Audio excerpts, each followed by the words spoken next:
Dhaka medical college এবং সিএমএইচে পাওয়া গেছে 16 জনের নিহতের লাশ এবং তাদের পরিবারকে খুঁজছে স্বেচ্ছাসেবক।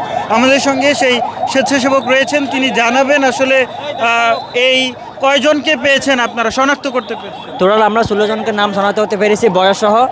তো আমরা মানে এই পরিবারকে খুঁজতেছি যেন ওরা অভিভাবকরা ওখানে গিয়ে তাদের মানে নিহত সন্তান লাশগুলো নিয়ে আসে। একটু নামগুলো যদি বলতেন যে কার কার। যে আমরা হচ্ছে ঢাকা মেডিকেল পাশে বাণীতে যে 14 জন পাইছি, আমি এদের নাম ঘোষণা করতেছি।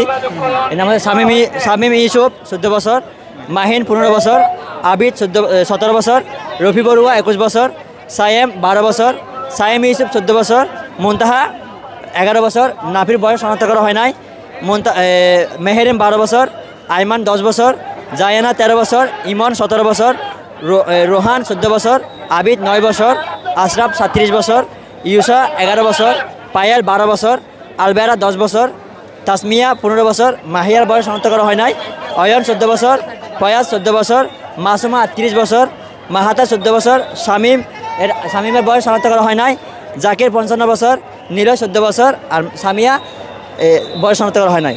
এবং সিএমএইচ মেডিকেলের যে দুজন মর্গে আছে শিশু, একজন হচ্ছে নুসরাত জাহান আনিকা ক্লাস 3 আমরা শনাক্ত করতে পেরেছি, আরেকজন হচ্ছে মেহানা সাপিন হুমাইরা, এটা হচ্ছে ক্লাস 2 এই দুজন হচ্ছে আপনার সিএমএইচ মর্গে আছে।